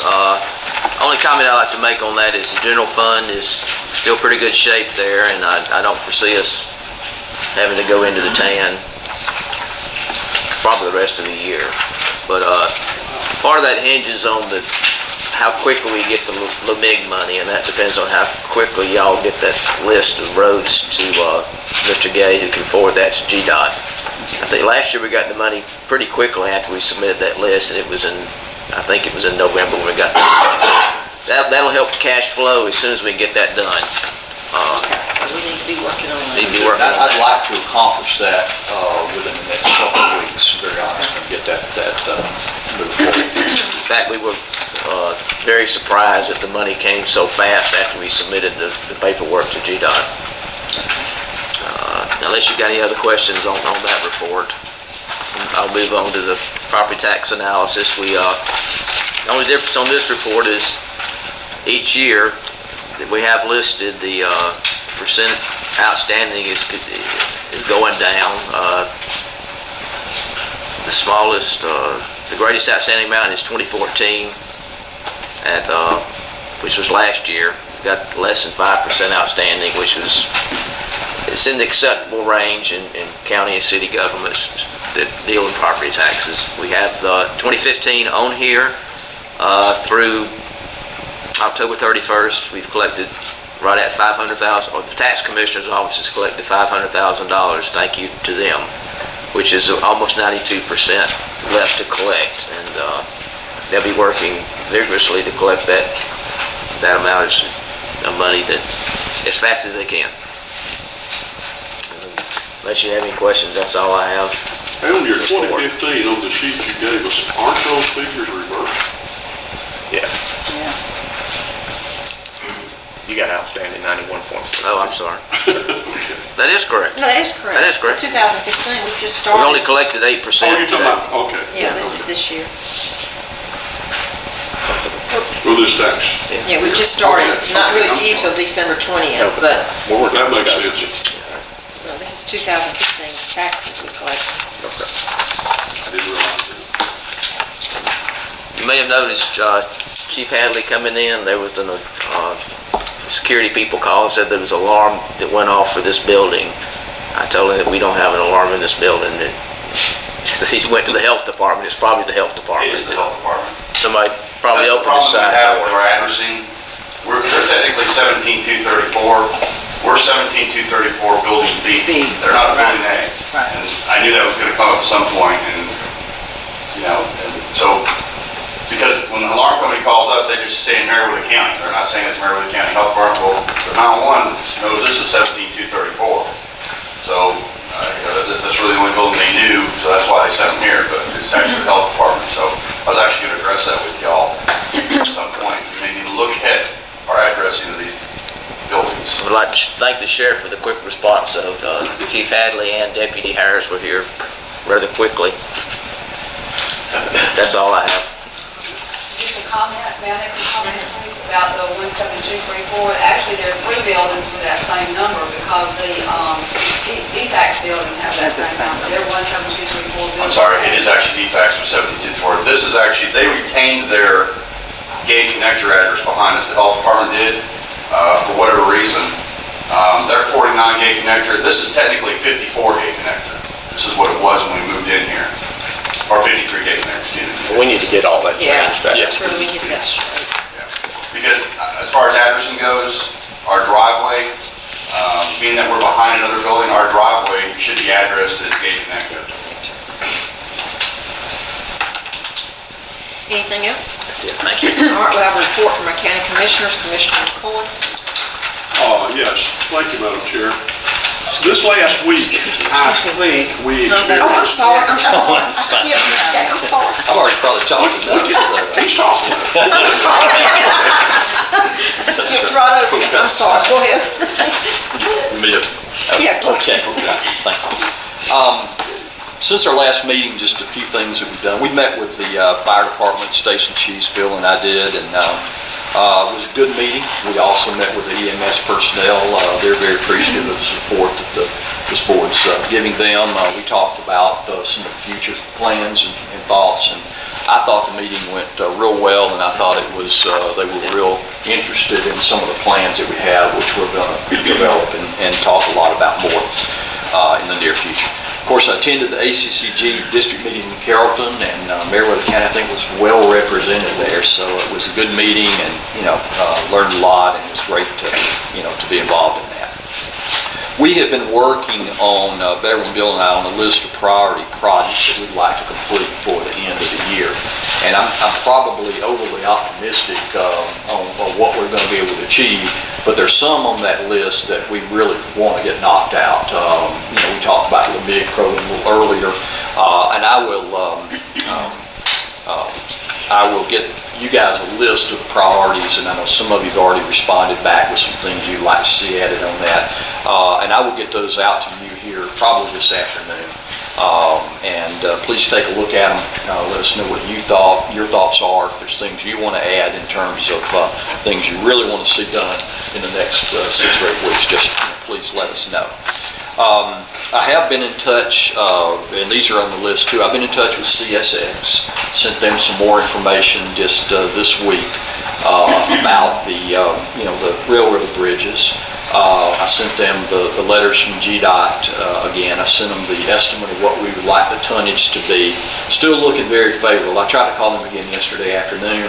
I'm hoping by the first meeting in December, I'll have an agreement with them whereby they will make those repairs and we can move forward. So I'm hoping we'll have that. At least I'll have a lot more reports available for you at that point. I've talked to the Georgia Department of Corrections again. They, of course, come down and going to do the animal shelter project and some other things for us. I asked them if we needed to move forward with any other information or letters. They said it's approved, so that's not a problem whatsoever. Their original scheduled date was to come down, I think, in March, but they've told me that they're going to try to be ahead of that schedule, to come down and work with us. We'd also like to thank our local legislative delegation. I sent them an email asking them to please send a letter of support, and every one of them went out that afternoon, so I appreciate that. And they have received all those. Of course, I attended the Airport Authority meeting, water and sewer, IDA meetings. All of those were very good. Met with Ms. Yvette Jones of USDA. Commissioner Hines had set up that meeting. We talked about grants. We talked about other things. And then, of course, we also have a meeting scheduled on Friday with a professional grant agency to discuss other opportunities. One of the things that I found good coming out of the meeting with the USDA is they said there's opportunities if we get another grant from another agency, there may be opportunities to have their grant come in and work in conjunction with that grant. So that would, to me, that was a good thing. A lot of times they'll say, oh no, if you're getting that one, you can't get this one. That was not the response we got. It was, oh no, you could get this one separate. So I thought that was some good news to hear, and I'm sure Ms. Shirley's going to, Commissioner Hines is going to talk about that a little bit more today too. But we are meeting on Friday to meet with another company who is well known throughout the state in their abilities to manage grants and to advise you of grant opportunities. So we're going to be meeting with them, looking forward to that. Yesterday, I also, Ron Garrett was not in the office, and he had sent me the information where I could participate. There is an opportunity to have some aerial photography done at a reduced rate, for Meriwether County. And it would also include a LiDAR mapping, which is will very clearly establish elevations and points to the point that you really can do a lot of work off of it. For example, you could flag all of your pipes in your Public Works Department. You could put a date of replacement on there. If you notice they're averaging 15 years, you can flag those, you can pull it back up. Anyway, it's a good resource. We have GIS dollars that we're developing right now. In the conversation yesterday, there's two flights. There's one this year, next year, which happens in February, and then there's 2017. Meriwether County is designated to have the LiDAR, which another agency is doing, so we'll be able to get LiDAR free. And so what we're going to do is we're going to work toward getting aerial photography probably in February of 2017, and then the LiDAR would work in conjunction with that. It would be a gift to Meriwether County. And what we're trying to do right now is to configure other counties together that would share in the cost. The more you have, once the plane goes up, the less cost it is if they can just keep flying a pattern, and they can cover several counties, which is the plan. So when Ron's back in, I want to go back over the conversation yesterday with him and Bren, and we'll talk about that a little bit more. But that's something that we're going to be talking about as we move probably into the budget year next year. We'll be talking about that because it's a good opportunity for the county to take advantage of that and be able to use it in various departments. So wanted to mention that to you guys. We've already talked about the roads. You're going to see a lot of work over the next few weeks on the roads. And Madam Chair and Commissioners, that's all I have. Thank you. Sorry, I'm skipping over. No, that's fine. Commissioner McCoy? Madam Chair, you expect me to follow all that? I would just like to say, I did tag on to Mr. Theron's coattails for a few of those meetings, and it was quite interesting. The one in Carrollton with the ACCG meeting was quite interesting when Theron made his appearance. Mr. Ross King acknowledged his savings, I believe, of about $800,000 in a building purchase that the ACCG did. And then after that, I thought I was in Mecca. There were a few people bowing. It's quite interesting to watch this. But I would like to touch bases with some things that I did do. On Sunday, we had the dedication of the water treatment plant there in Warm Springs. The weather being what it was, we had to move into the basement of the First Baptist Church. And it was to recognize Mr. Robert Lovett and the work that he had done. And that turned out to be well. the parade on Saturday, the Veterans Parade, of course, y'all know how threatening the weather was. It was one of the slimmest, I think, parades we've had in a number of years. Not only from the participation, but I noticed the people out on the streets were kind of guarded there too. So, but anyway, it came off nicely, so we got that accomplished. One of the meetings I attended yesterday was the PIE, the Partners in Education. And y'all don't realize, but there are some people out there really working to produce a workforce, a viable workforce of the people that we have coming up through school now. And it's interesting to watch that interaction and what's taking place. And I really appreciated seeing that. And of course, last night, I dropped by the Department of Education, and of course, the board had a little dinner over there, and they welcomed that, recognized the Teacher of the Year and the other things that they do. And it was quite well attended. I have not seen that meeting in a meeting for the Board of Education since they had the North-South fight. So I thought that was pretty good. Seriously, there was a lot of people in that auditorium last night. One thing I do want to remind you of, as of today, at 11 o'clock, the American Legion will be hosting a Veterans Day ceremony at the Methodist Church there in Greenville. And you're certainly all invited to attend, and we'll welcome your presence. With that, I think that's all I have, Madam Chair. Commissioner Flynn?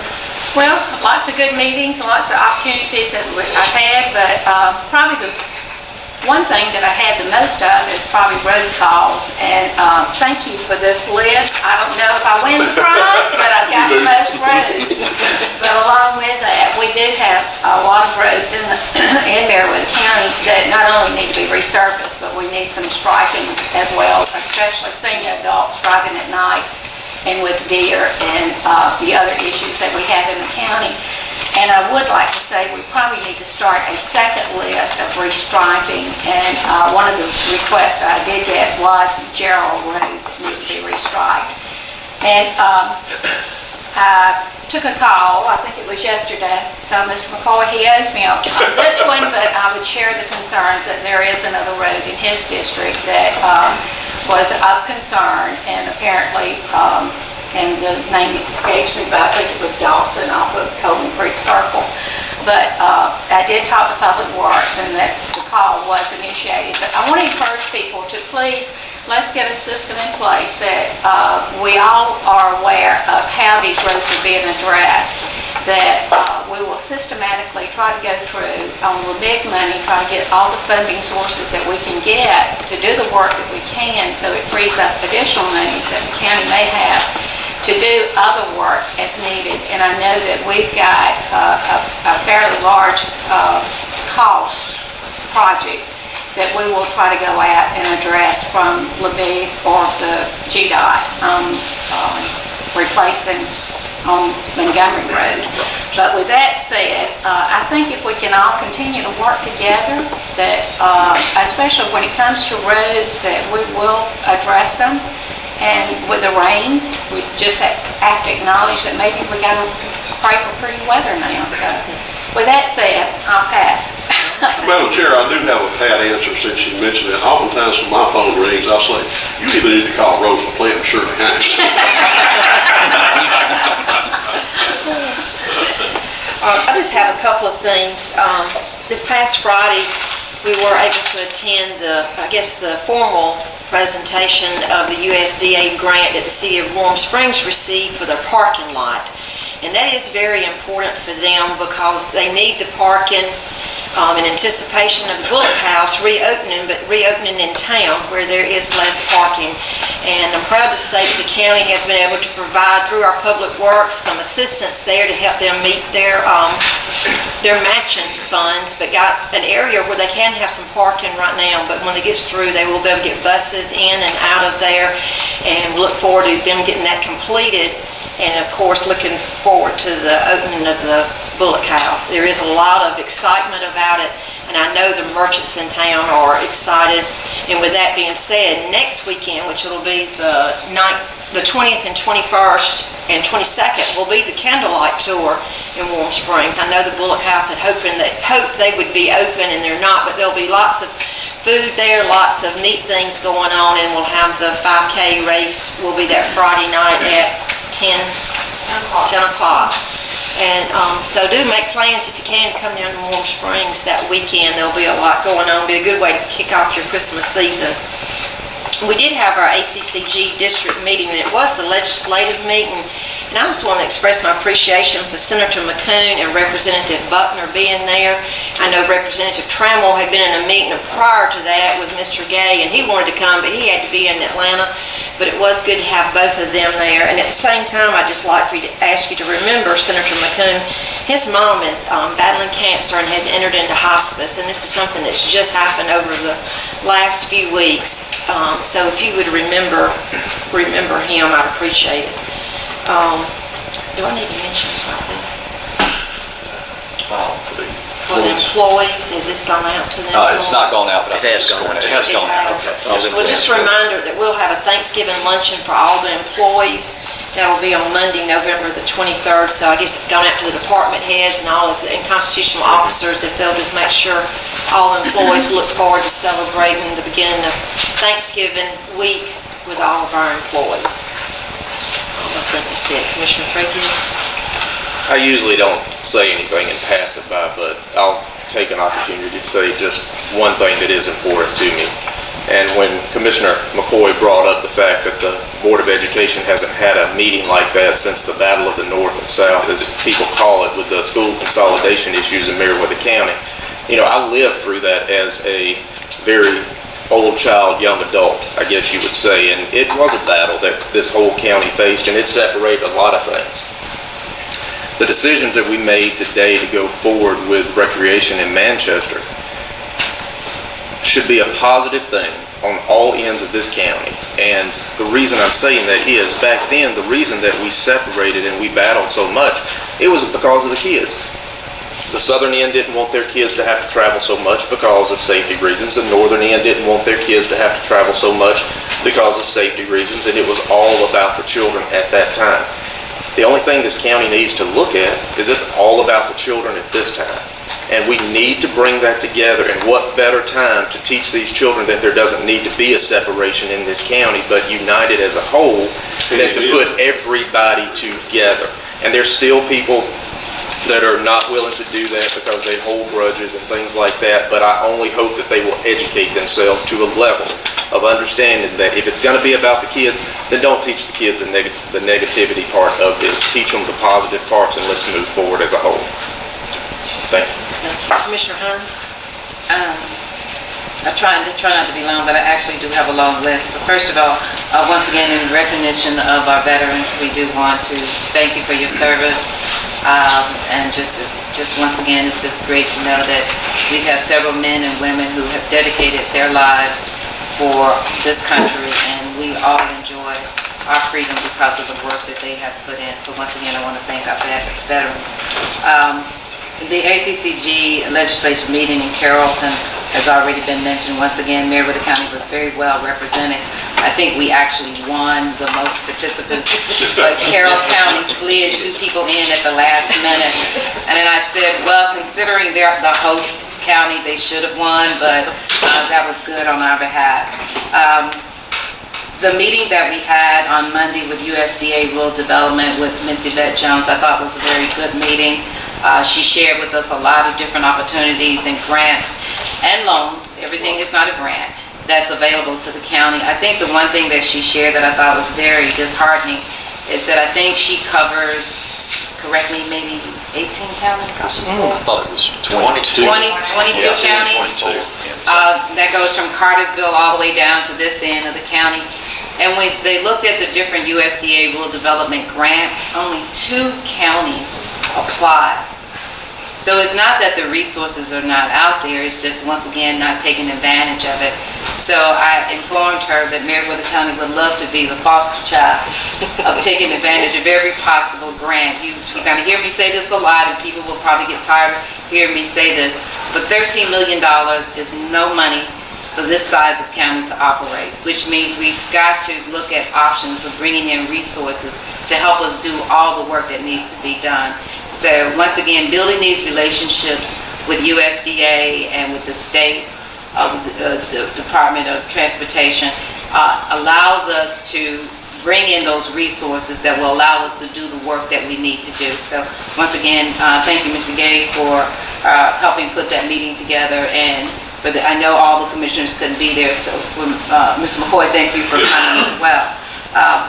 And in saying that, we've also put together a meeting this coming Friday at 1 o'clock. Is it 1 or 10? It's 10 o'clock. We have so many meetings, kind of hard to keep up. At 10 o'clock, and once again, this is to bring those whose expertise is about grants and about programs to let us know what's available and what can we apply for. So I extend the invitation to the commissioners that can attend this. I know all of us can't be there, but once again, the more information you have, the more resources you have, I think that allows you to make good decisions and be able to provide better service to the community at large.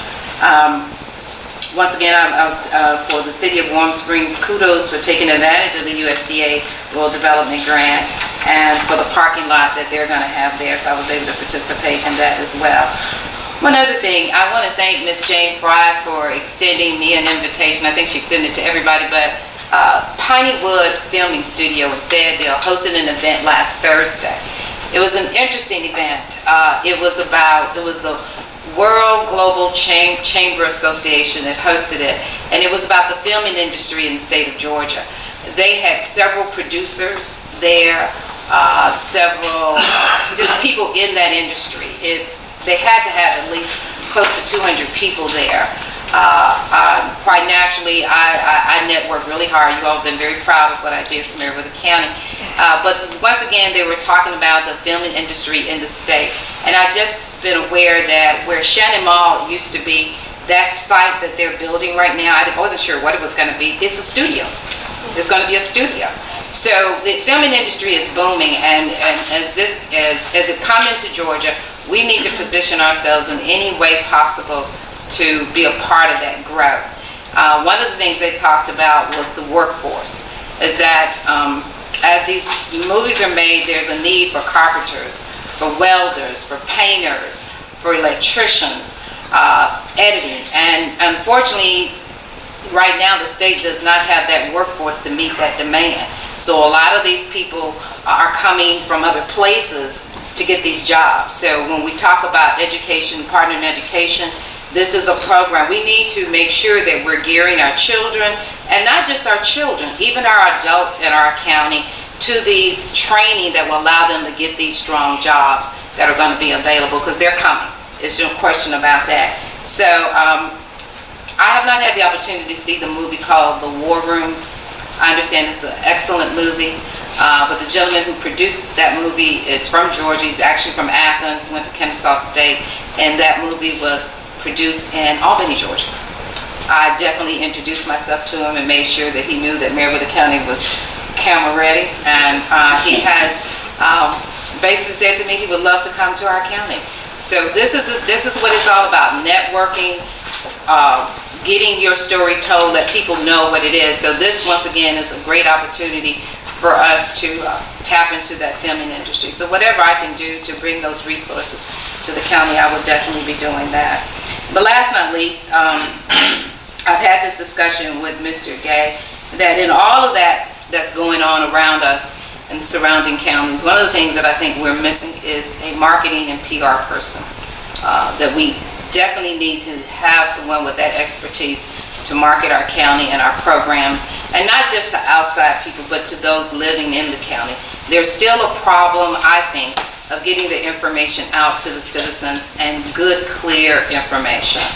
So I've talked to Dr. Dixon with the school board around the same discussion, and he's willing to get with us and look at what kind of partnership we could do and bringing that, which makes it easier when we talk about tourism, when we talk about our industrial park, because that marketing and PR is very important. And that's the one thing I noticed when I was in Pineywood, was the level of marketing that the filming industry is doing to capture those businesses and people to come to Georgia. So thank you for that. Shirley, it's interesting at the IDA meeting the other day, that very topic came up as a topic of discussion. So, Madam Chairman, can I make one other comment? Carolyn's here, I wanted to thank her. She come to and did a program that I attended as part of another organization. I wanted to say what a great job she did in promoting Meriwether County. I think she had a lot of interest after the meeting was over. She had a line of people lined up, picking up brochures and whatever, not understanding what all of the opportunities are here at Meriwether. So things like that, I want to say thank you. She did a good job, and I think that really, I think Meriwether County will get some visits from people after her meeting. So thank her again. Thank you. I do want to add one other thing. One of the things that is, and this discussion can either be with this board or with a private company, but the first thing that, when I was in Pineywood studio, the first thing they asked is, when we come to your county, where will we stay? The gentleman from the film industry said, when they come in groves. They come. When they're shooting or doing whatever, they come. They bring in a lot of people at a given time. And that is one of the things that we will need to have a discussion, because you can ask for growth, you can ask for people to come in your county, but we've got to figure out how we're going to service them and how we're going to capture their money once they come here. We want them to come and we want them to spend money, but we've got to also address, once they're here, how do we do that? Thank you. Thank you. Ms. Henderson? I don't have anything additional. Subsequent to the public comment, we will have need for a brief executive session to discuss legal and personnel matters. Okay. Should be brief. Madam Chair, I'm going to All right, we come to our time for public comment. If there's anyone in the audience who would like to make a comment, we ask that you come to the podium and give your name and address, and we'll have 3 minutes if anybody would like to come forward and speak. Menlo Trammell, and some of them who come to the Trammell House Bed and Breakfast in Lucasville from the We are having people who are learning about it, and people are coming.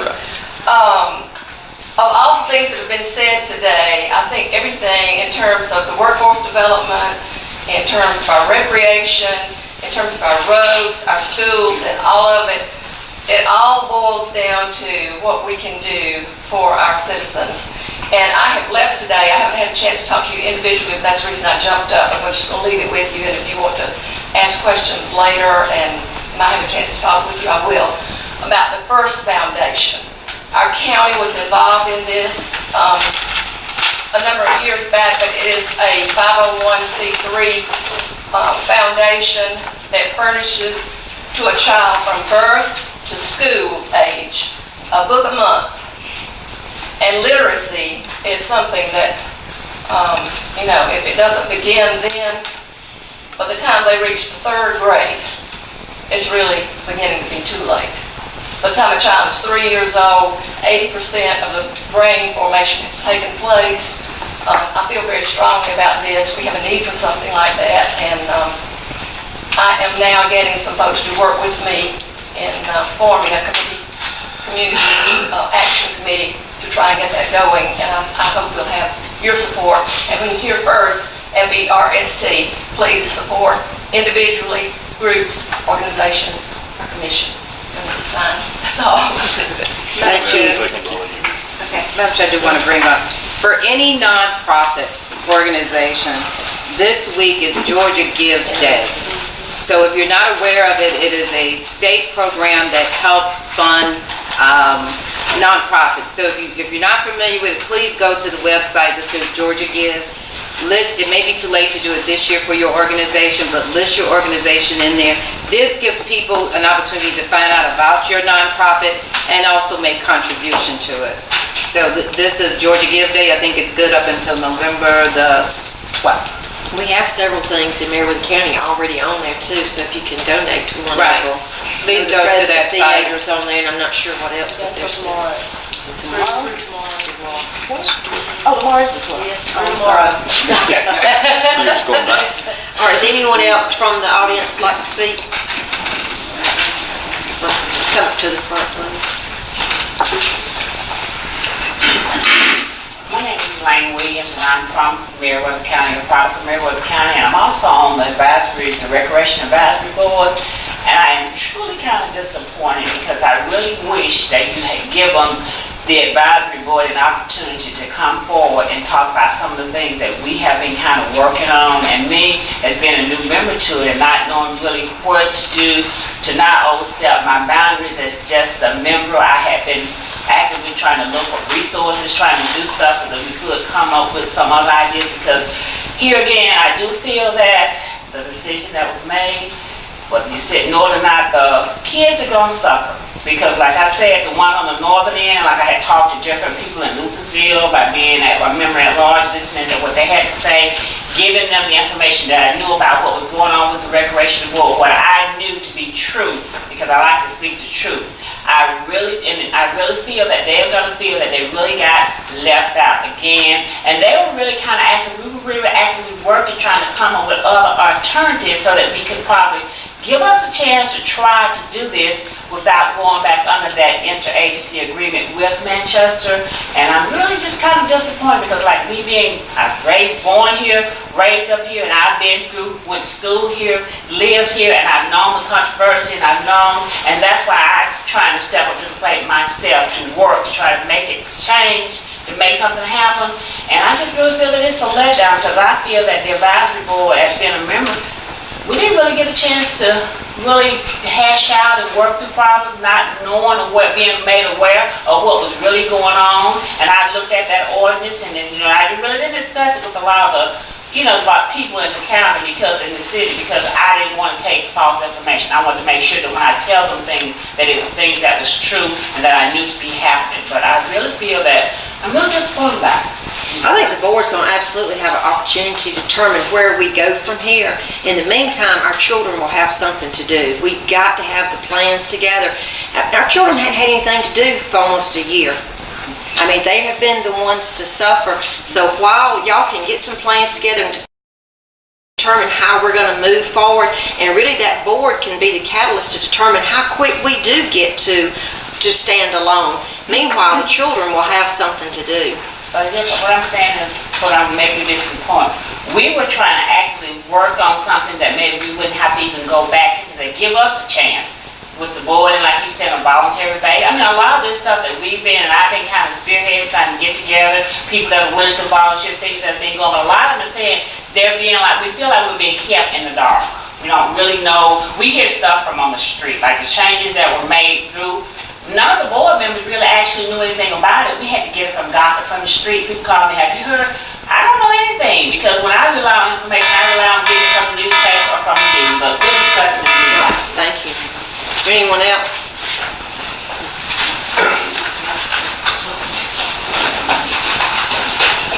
Chairman and Commissioners, being in the road construction business all my life, would you say Meriwether County was more like Talbot County or Coweta County? I would say we have more in common with Talbot County than we do Coweta. And Talbot County has a very aggressive surface treatment program that they've been doing down there, just taking the roads as is.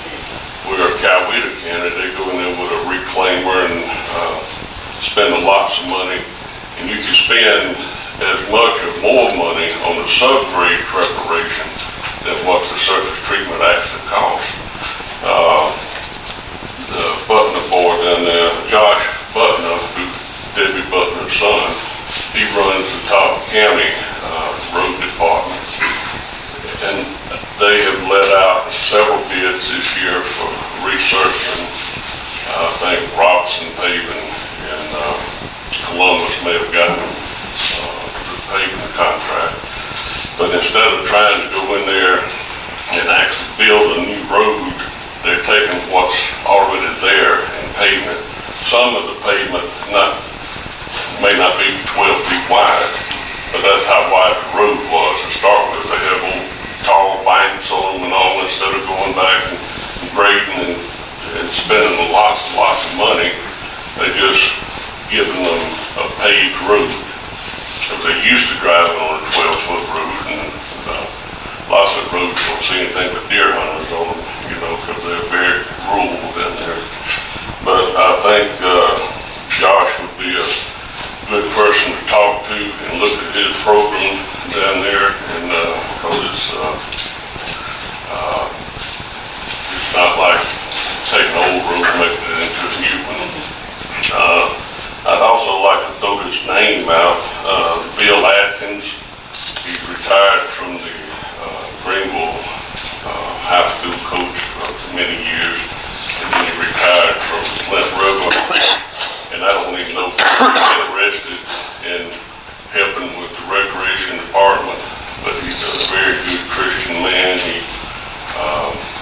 my son's school class, and he's retired. I don't know if he's looking for anything to do, but he would certainly be an asset to that program because that's what he's been in all his life, is education and recreation.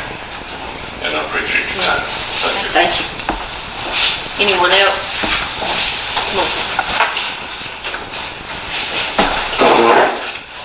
My name is Johnston Reeves. I'm from the Lucasville area. As I sat back there and I listened to everything that happened today, I want first of all just applaud Commissioner Hines for having the fortitude and insight and looking through that contract that was signed to raise valuable issues that the others of you never took time to consider. I mean, I'm not read the contract, but I'm sure if I did, I would have come up with the same issues that Commissioner Hines had with me.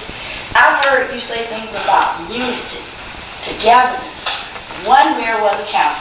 The one thing that's going to separate Meriwether County again is this agreement that you said that we're going to have with Manchester one more time. The traveling, none of that's changed. Everything's still going to be down at the south end. I talked with Commissioner Hines at the end of last week. I said, Commissioner Hines, I would like to meet with you, and I would like to meet with Mr. Gay. I said, because I am interested, I want to talk. You were given $120,000, up to $150,000. And the first thing he said today that really made sense was to step back and stop. Because that's what I suggested to Commissioner Hines. I said, let's stop. Don't have a recreation department until you look. I've sat and I've talked to people who run that advisory committee. He said, none of them have had the opportunity to come and suggest what should be done. You said, well, I'm going to get with them. Getting with them when you've already made the decision is like, once again, putting the cart before the horses. We're being dictated to, we've been railroaded, and we have not sufficed or solved any situation in Meriwether County. You said we're going forward. No, we're not. We're not taking one step forward. Everything in here that you said today touches me. Going from the filming to all the way to what Ms. Carolyn's in charge of. All of that. That's something that Meriwether County has been talking to for 50 years. I ran for the commissioner back in 1985. Nothing's changed since then. Not for education, not for recreation, not for community unity, nothing. I thank you for your time. Anyone else?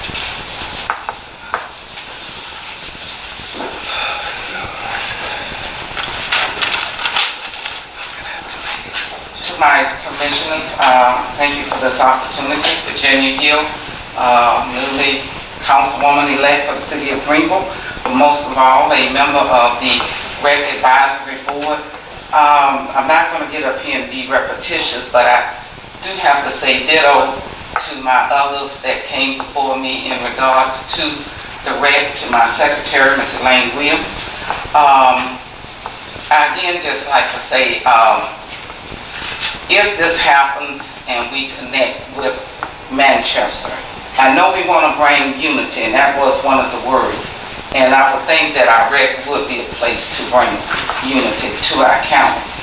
But if this happens with the agreement with Manchester, nothing against Manchester. Please understand that, and please have that corrected in the paper. Nothing against Manchester and the program they have. It's superb. But this is a county. This is a county. That's all I'm saying. This is a county rec that we are trying to put together. And yes, I think we did put the cart before the horse when this was established. We should have had time to establish ourselves. A rec advisory committee should have been established, formulated necessary programs, rules and regulations and everything. But since that did not happen, I know here we are kind of with egg on our faces. But again, to my commissioners, and I hate that some are not present, they had to leave. If this is taken upon us to go to Manchester, you're going to lose some of the kids. And I'll be honest about that. Some of the parents are not going to participate. I've talked to parents. I'm not saying this on my own. I've learned, I go out and try to obtain information, talk to the parents and all, because they're going to be the ones bringing their children to whatever is taking place in the county. And majority of the parents I've talked to, they said, we will not participate. We'll go outside. Those who can afford to do it, they will go outside of this county to care their kids. But they feel like that they are going backwards if we do this. And again, nothing against Manchester. I'm very proud of the things that they are doing. But this is a county rec program. Thank you. Just one other comment. The only way this will become a divisive issue is if we allow it to be. We have to make a concerted effort for it not to be. And if people can drive their children to Forsyth, to Butts County, whatever, 30, 40, 50, 60 miles away, if they can't drive them to Manchester, I mean, that's their choice, but I have to believe there's more to it than just the mileage there. And that's what's going to keep this county divided. We have got to get on the same page. We have got to, I mean, who said all the games were going to be down there? We hadn't even started it. When it was before, it was not all down there. I went to see my granddaughter play in Luthersville on that field, T-ball. I mean, that's what they did. That's what we did, and that's what we'll do again. It will be all over this county. It will not be in one place. And like I said, the only way it will become divisive is we allow it to be. All right, is anyone else who'd like to speak? Yes, ma'am. I gotta go. I'm Jean Clarks from Luthersville, Screwcliff Down Road. I have two comments to make. Is Manchester a part of Meriwether County? If Manchester is a part of Meriwether County, why don't they come together and try to help Meriwether County as a county? If it's part of Meriwether County, and not divide itself from, all I've heard is Meriwether County, Manchester. If Manchester is a part of Meriwether County, why don't you just say Meriwether County and let Manchester come in and try to help the department or whatever, recreation department, if it's a part of Meriwether County. And that's what they're doing. They will eventually want to give theirs up. Pay them to go in, but if they wants to be a part of Meriwether County and help Meriwether County prosper, then you don't separate Meriwether County and Manchester. That's what is being said. Meriwether County is one thing and Manchester is another. Put them together then. If Manchester is so organized, come in and help your county be organized and prosperous and go ahead on with it. And that's just put it aside. I want to talk about the rivers that is on Strickland Town Road. The what? The rivers. On Strickland Town Road when it rains. It's 3 rivers that if it rains, we got to go across because the ditches is so full, the water is in the road, and you have to go across them to get anywhere, and it just hold. They came down after the last meeting and put dirt in some holes that is now just as bad as it was before. Thank you. All right, thank you. Is there anyone else? Okay, if not, we do have a need for an executive session. Our future meetings are the November the 24th at 6 p.m. The offices will be closed November 26th and 27th for the Thanksgiving holiday. Do we have a motion to go into executive session at 11:04? So moved. We have a second? Second. All in favor? Okay, we're in executive session at 11:04.